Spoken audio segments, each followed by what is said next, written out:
I tried as much as I could to design the career that I really wanted. It is very difficult when you are, very young and starting a career. You don't know, you might have obviously gone to college. By the same token, you don't really necessarily know what you want. I was fortunate to have had mentors at the very beginning of my career, through professors, etc., and decide, what do you really want to do? What is the type of organization that you want to be part of?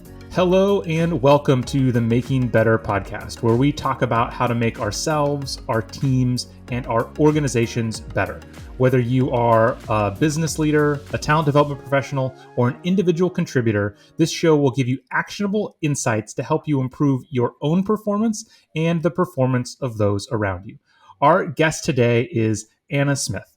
Anna has had quite the career working in some of the most well-known technology organizations on the planet, such as Microsoft, GE, and Hewlett-Packard. Throughout her career, she has developed a deep expertise in the people business and helping organizations with the human side of digital transformations and organizational change.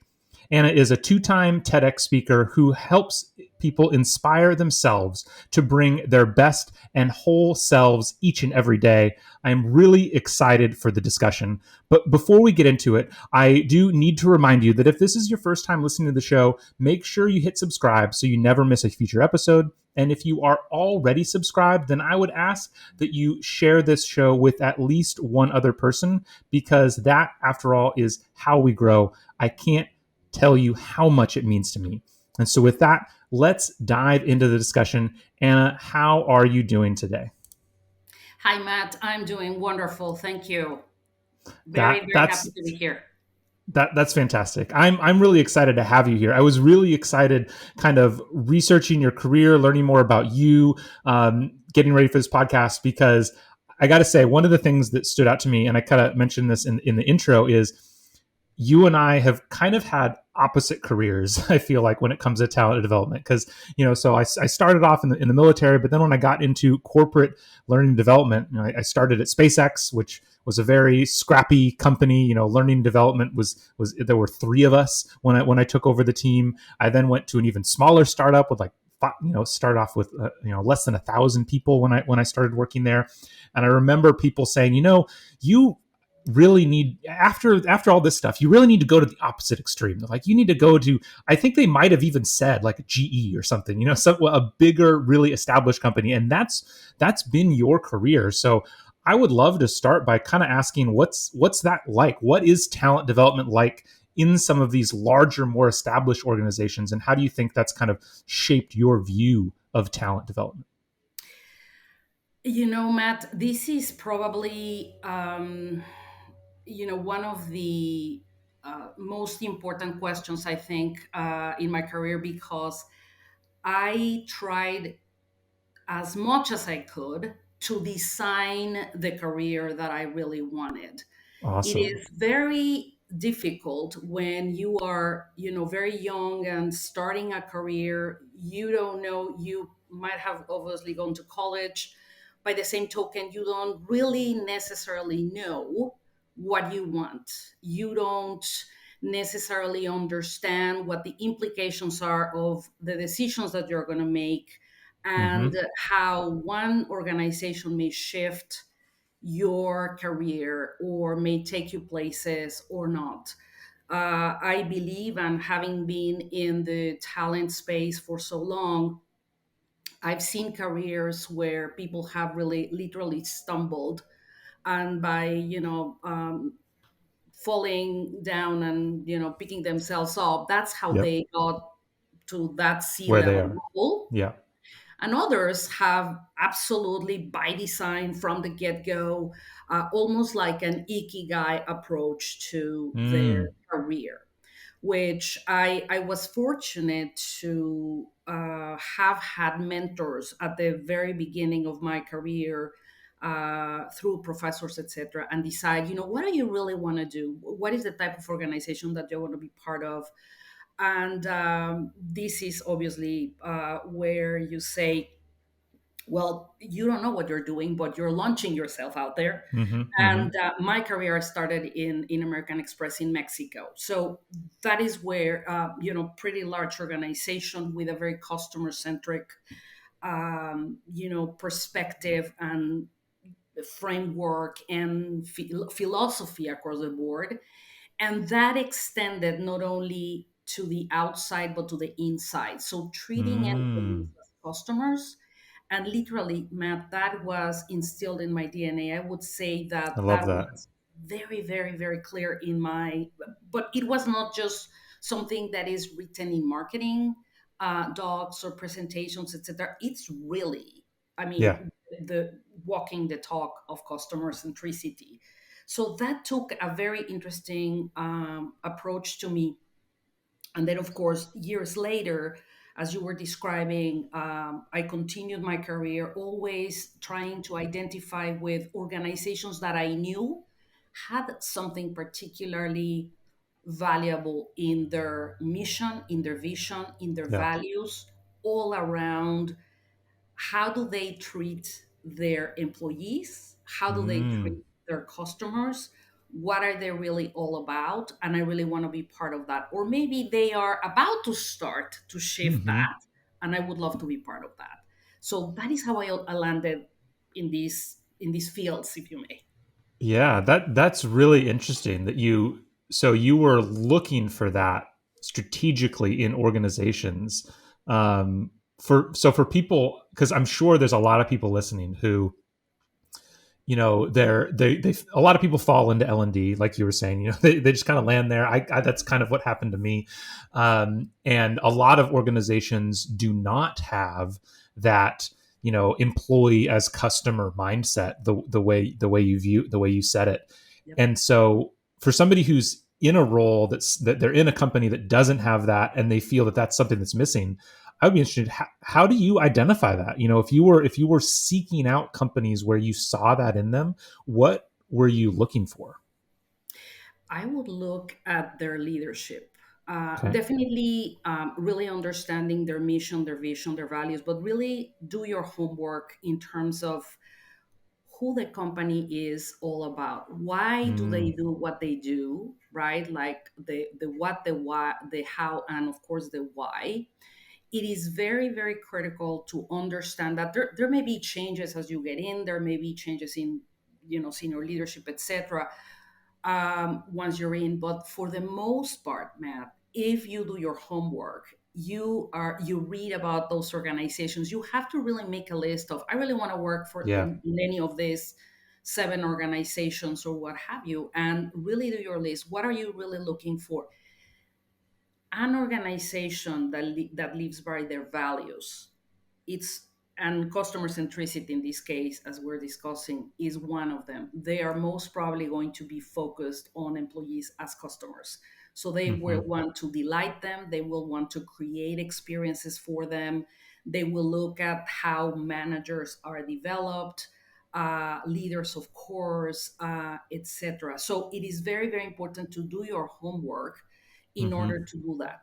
Another very interesting bit, Matt, and I would love your thoughts as well on this, is one of the things is when you are looking for a new organization to be your next home, if you may, your professional home, is the um, talent acquisition process. Was Yes. it easy? Was it direct? Yes. Was it straightforward? Was it human? Was it painful? Was it like it almost feels like you're going into the Navy SEALs, which I understand is one of the most complicated entities in the world to get in for a lot of reasons? Or do they make it really a human experience where I Hmm. really want to get to know you, Matt, whether you end up with us or not? But I really want to get to know you because you may not be the best fit for this role, but you are a fit for the organization because you have all these other areas. But I don't know. What do you think, Matt?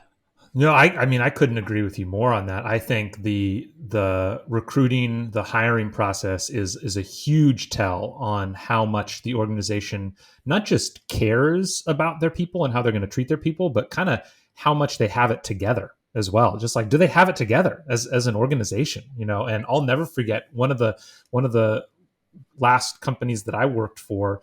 So I had interviewed with them, and they were interviewing. They said they were interviewing some other people, and it kind of got strung along, and I waited weeks and weeks to hear a final decision. And they decide to schedule time with me on the 4th of July to tell me that I didn't get the role.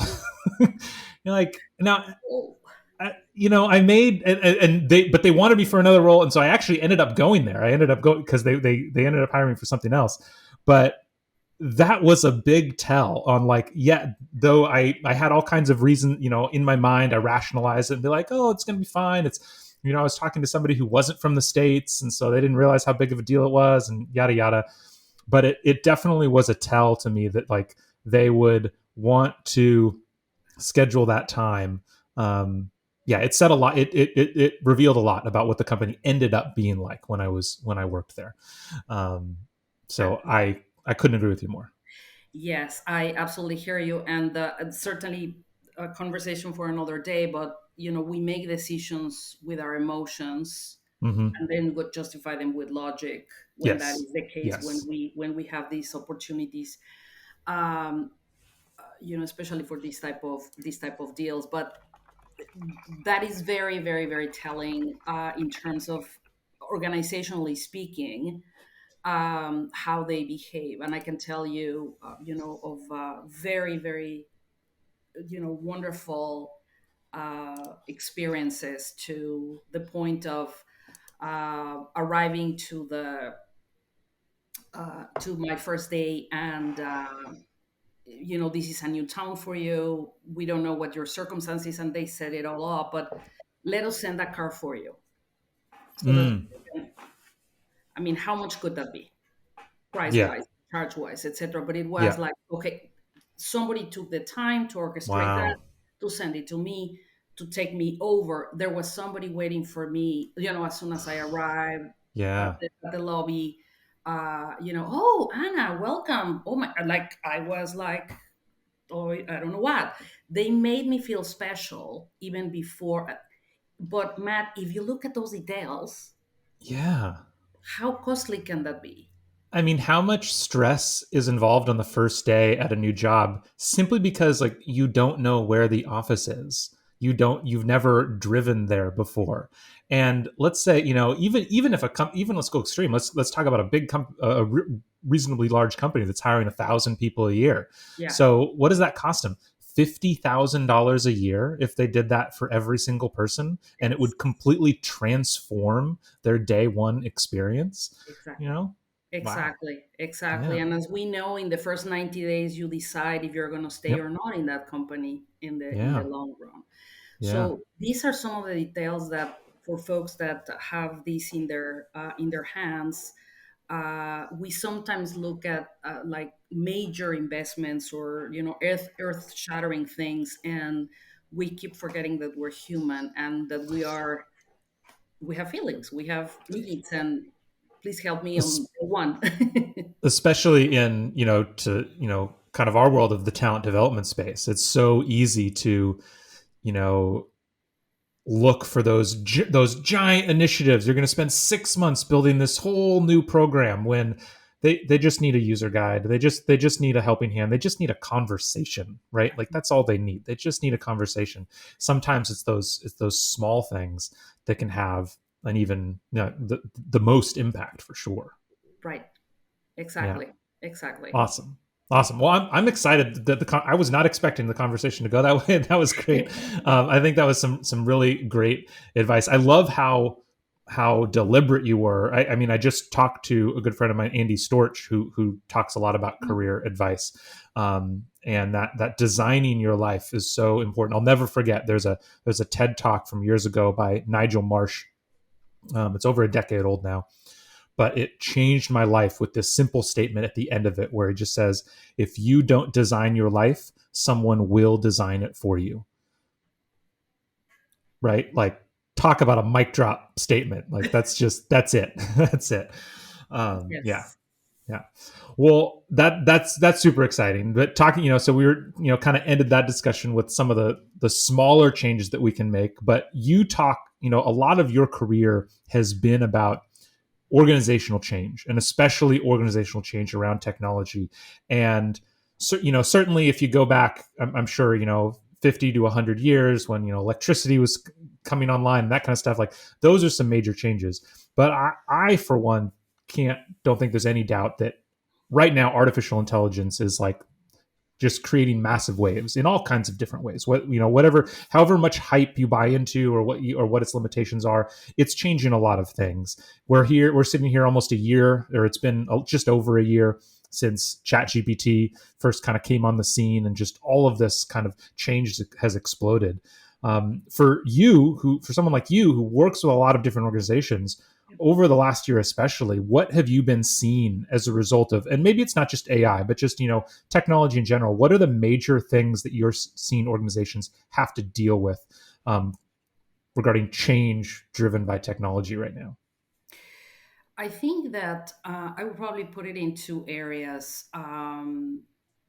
just to grab probably the largest that I've seen. One, a huge need to upskill and reskill managers and leaders Mm-hmm. from wherever they were. So we haven't given them any training in 5 years, but can you please help us? Sure. Or we haven't done anything deliberate. We are experiencing a lot of issues with our managers, and that is reflected in our employees, in employee engagement. I mean, it becomes a domino effect. Yep. Yep. So a big area is, and I'm thankful for those leaders that identify that they need to invest Yep. uh, in their anybody that manages people and leads Mm-hmm. people. It's a must in any single change, whether you're going to do a change in your any system, whether it's an LMS, as basic as that, but also something as you're going to change the business model in your company. I mean, and a huge one, right? Yeah. Before you go on to the other two, because I would love to stick on that one, just because you've been at this in so many different organizations. Do you see that as a new thing, or is that a constant? Like, is there a particular need right now to upskill managers that's being caused by something, or is this just kind of an ever present need? I mean, obviously it's an ever present need, but is it more of a need right now? This is um, the big money question. Mm-hmm. What I mean by that is organizations that have been training and developing and putting attention, to developing the mindset and the skill set, and I'd like to say the heart set as well of their managers and their leaders are ahead of the curve right now. Why? Because you can send them whatever AI or anything else, and we've only seen the surface of Mm. what's gonna come next. Um, but if you're not prepared through the people that guide and take care and look after the employees in an organization, it is very difficult that you can do any significant change successfully. It may be very obvious, Matt, but for whatever circumstance, organizations that have not prioritized this, are suffering extensively with turnover, with Mm-hmm. employee engagement, with a lot of things, right? And every single day, we read, we're in contact with what's going on in a lot of organizations, even technology organizations that are going bankrupt. And it's not just um, organizing and putting a company out there that might be very successful at a certain point in time, worth billions, but how do you sustain that? It's not Yeah. just today, it's what are you going to do in 5 and 10 and 15 years. But that's the Yeah. deal. So Okay. that is where Got it. your leaders come into play and your Yep. managers. Yeah. two different fronts, two different things that they're doing. But there is a language, Matt. There is a set of values that accompanies that. There's a set of behaviors that accompanies that. It's not just a let's send them on a 1 month or a 1 week 100%. or a 1 day deal, right? Yeah. It's creating a coaching culture or what have you, whatever the Yeah. approach might be. So that is one big bit, Yeah. Okay. um, right? The other area is thinking about technology as leaders. You have to, anybody that is in a leadership role or a management role, and if you push me a little, I would say anybody across the board should be very well Absolutely. informed Yeah. of what the implications are and have a point of view. I always, the Mm. leaders that I coach, okay, when they come and they complain in a coaching session or whatever, or sounds like a complaint, so what is your point of view on that? Well, I really Mm. don't have one yet. Well, let's let's try and build one for yourself. Let's discuss it. And there's different ways to um, look at this, Matt. But for me, I always look at technology revolutions, if you may, changes of this magnitude. What are the implications for human? What are the Yeah. implications? Because who works for who? Technology works for you, or you work for technology. Yeah. So if you're not attentive, it is such a wave that it is very, very difficult to not be caught in that. And the most important thing I believe is that I at least always try the folks that I have the privilege to co-create with and coach, etc., is no, don't only think about it from a business standpoint, think about it from an ethical standpoint, from a people standpoint, etc., but think about the ethics of this. Mm-hmm. What are the implications? Businesses are out there to make money, sure, Mm-hmm.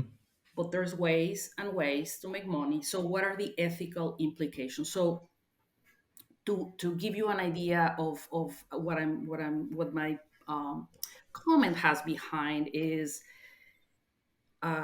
companies that like Facebook, like Google, and many others, they have organizational psychologists like myself working on building and creating their applications and their everything that will be part of their platforms Mm-hmm. to ensure that that it's based on human psychology and that they're able to influence humans and make them become addictive. That's in a Yeah. nutshell. Yeah. Um, there is a fantastic session TED from Tristan Harris Mm. on the AI dilemma. Highly recommended for leaders to. I have the privilege of having at some point connected with Tristan, and he came from being somebody in charge of ethics in Google, and then Yep. he has started this whole movement, as you know.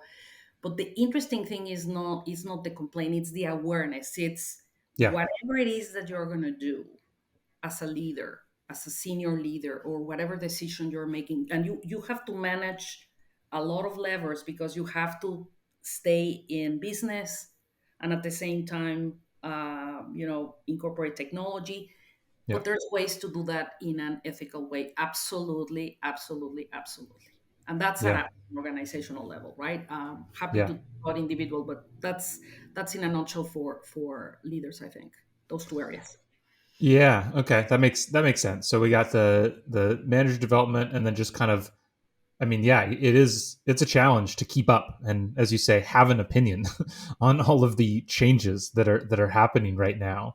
Um, How do you, so on that note, like we can stick at the high level for a second Yeah, of how do you coach people or organizations, high level leaders, kind of through that development of they start off with just a complaint or they start off with just a thing that's happening that they're annoyed with, whether it's everybody wants to work from home or everybody's on TikTok or yeah. whatever it is. How do you coach them through that process of developing a point of view that isn't just, I don't like it? Oh my goodness, this is a great one, Matt. And if we take the working from home, that's a huge one. It's another. It's I think the 2024 challenge that we're gonna Yeah. have because uh, of everything that we know. So from my perspective, I think that if you're able to organize and make people aware in your organizations of what the implications are of we're not going to be able, I mean, leaders have to make tough decisions for sure.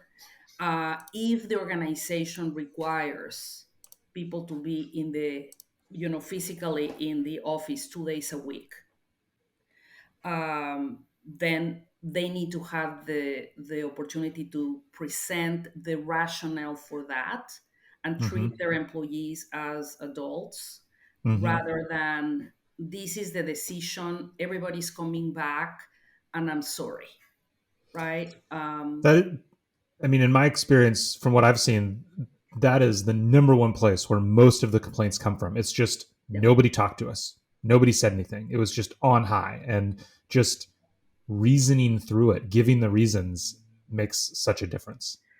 exactly, exactly. And you asked me, what are some of the ways? So if you bring, for example, if you create some focus groups, if you help, if you gather some intel, if you're in a global organization, you face other challenges, of Yeah. course, Yeah. because you have, uh, you know, in some cases unions, in other cases, circumstances that are prevailing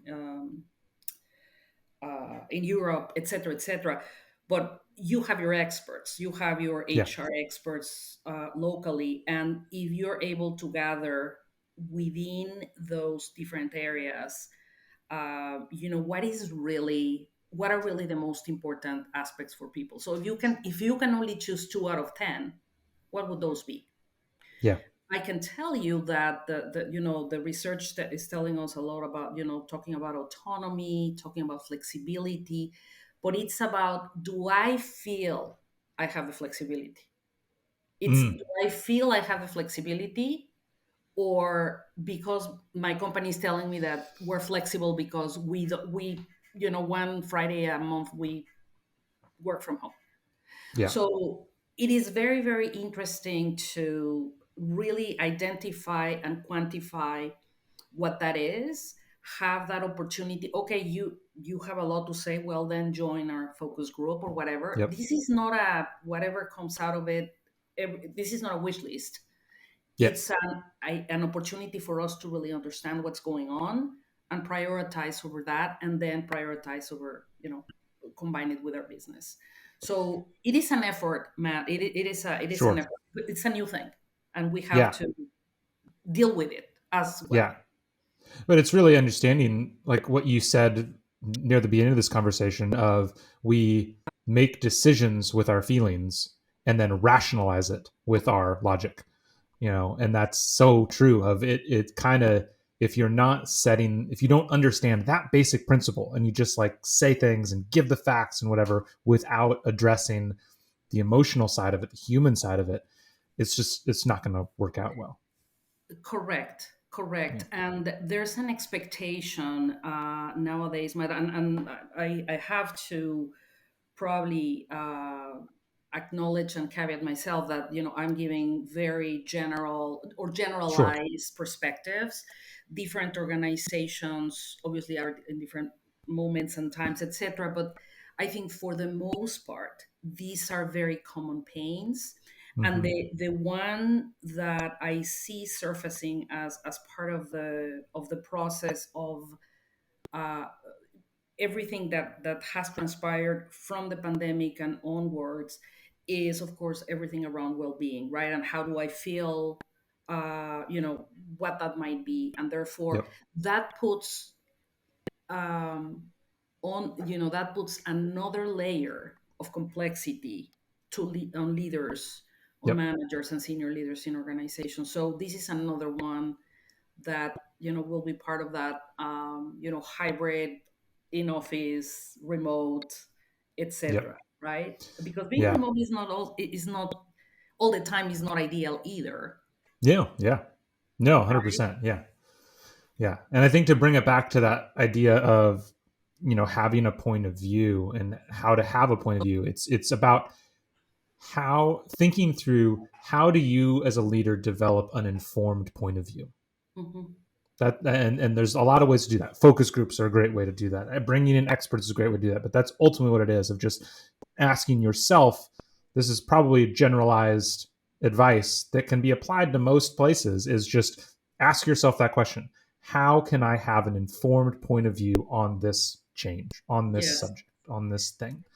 Um, Yes. and Yes. yeah. One of my the senior leaders that I have the privilege to coach, what he does in terms of building that muscle of having a point of view, etc., is that with his team, for every one of their weekly meetings, one of them has to be what we used to call the devil's advocate, or Mm-hmm. he or she has to be the one.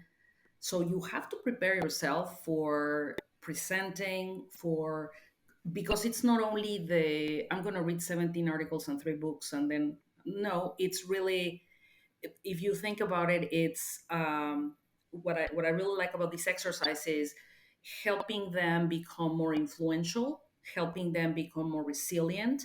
How do you get feedback at those levels from very senior people? Because believe me, Mm-hmm. if it comes from this, imagine the board, that those are shorter and not necessarily sweeter, etc. So the opportunity to practice in a relatively safer environment, um, according to him, has helped his team a lot. And it's not always on him having to have the super, the latest and greatest information and everything. And it brings everybody, uh, when the tide rises, everybody, all boats rise. So a Yep. little bit of Yep. that.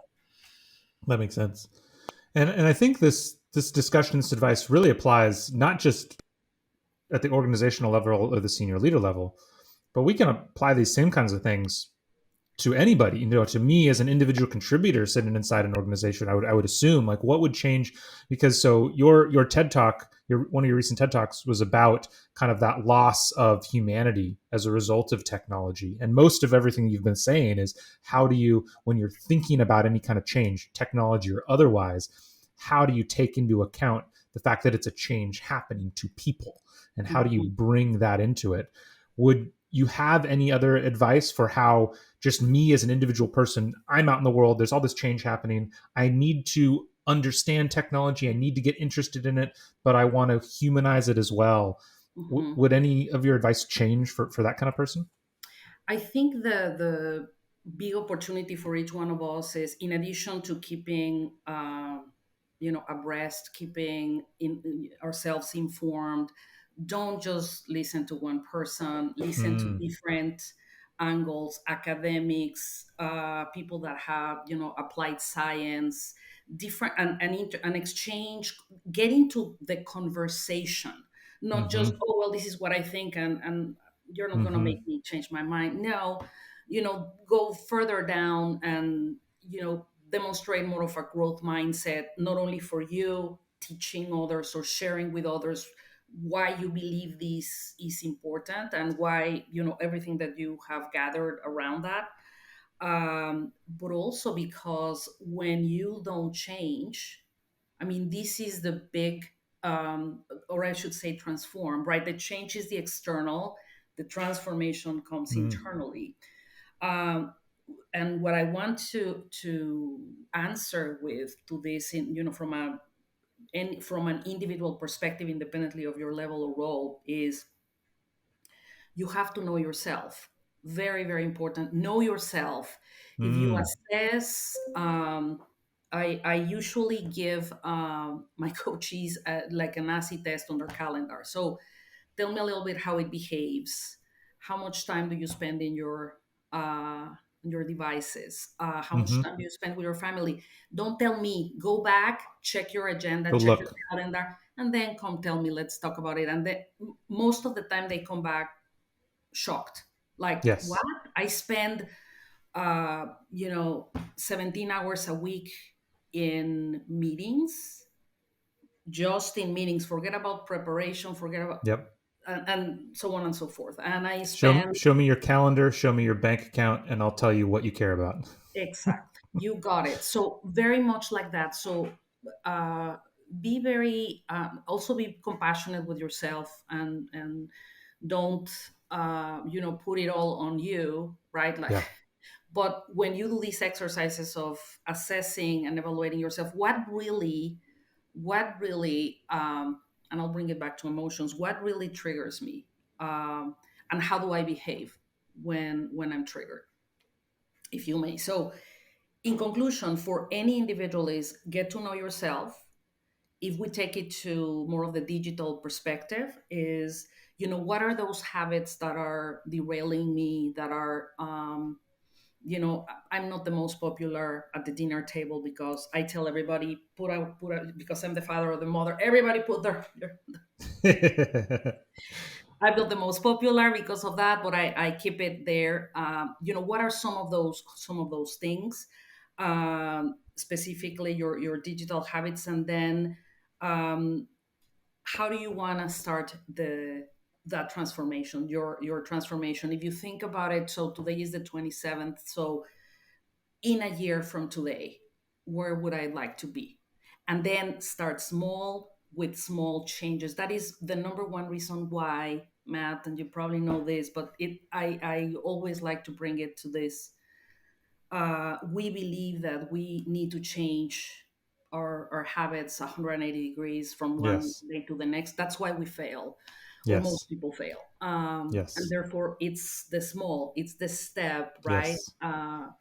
Like some of our great change habit thinkers. And of course, they're going to kill me now because I'm not remembering their immediate name just now. But that is basically their approach. Their thesis. Yeah, I 100% agree. I mean, so much so I always tell people that if I ever write a book on personal development, it's going to be called Lower the Bar, because I think that's really the key. When you make those first changes, it's about lowering the bar of success so that you can just have wins that then Yes. propel you on.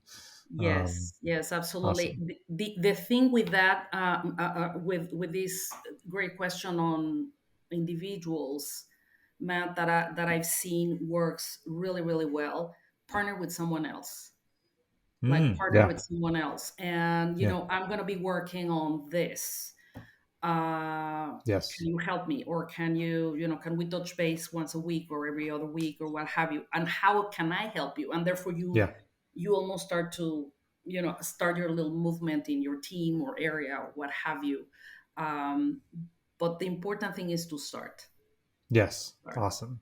I think, yeah, just getting started. And on that note, so for me, when I think about making a change and starting, it often starts with a book. That's often where I start. So as we close out, I'd love to ask you, we ask these three questions for every guest. So first, what is one book or podcast that everyone should read or listen to, and why?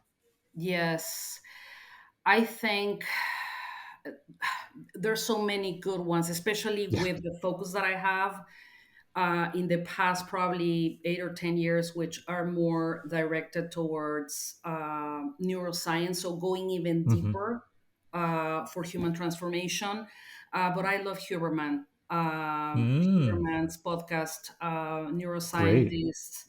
Um, he really, what I value about it is that even though they are very complex concepts and points and interconnections, he makes them and brings them to life in a very tangible, practical way, still with the value of understanding and having the right terminology in neuroscience. But that's definitely one. Awesome. That's a great one. Awesome. For yourself, when you think about the skills that you have, what one skill has helped you be the most successful during your career, you think? I think resilience. Okay. Resilience has been the number one uh, area, and I think as part of that almost ikigai approach that I mentioned at the beginning, one of the things that I learned when I had my first big failure from my perspective was, okay, what am I going to do next? Because uh, I really need to continue and move forward, but I don't feel like it. So what am I going to Mm, do? So there's an exercise of gaining more self-awareness. What did you learn? What did yeah. you learn, Matt? That was my biggest. Okay, what were the three things? That and starting a gratitude journal. So I have a gratitude journal Mm, for probably 12 years now. hmm. So that has also been a really, so the three things why I'm grateful for in the day. So I write them, whatever it is. An Yeah. awesome sunset, talking to a beautiful friend, whatever you want. But it's not everything has to be earth shattering, but No, sometimes it's the smallest grateful. things for sure. For sure. It's remembering those little things. Just yes, opening that, poof, Yeah. resilience, I love it. magic. Excellent. Excellent. Okay. Then turning to organizations and the organizations you work with, what is the most common opportunity you see that organizations can improve talent development?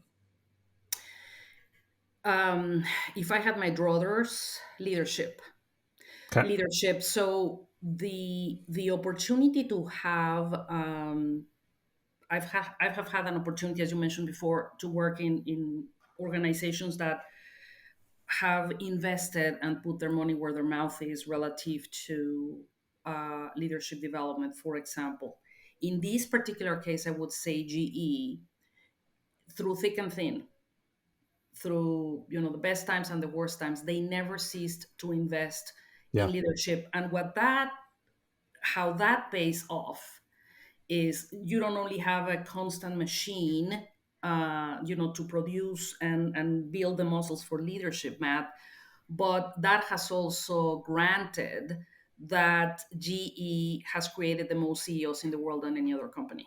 Yep. So Yep. it's a lot of investment, it's a lot of hard work, I understand, but that is really, I think, what can change an organization, a team, and anybody that is part of a great leader's uh, team. Yeah. No, absolutely. I couldn't agree with more there.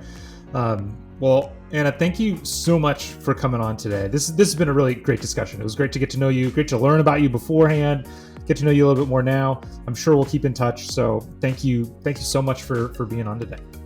Thank you, Matt. Thank you for bringing these very, very critical topics to the forefront for everybody. Thank you. Absolutely. Have a great day. You too. Thank you. Thank you so much for tuning in today. If you liked the discussion, make sure to hit like and subscribe so you never miss an episode.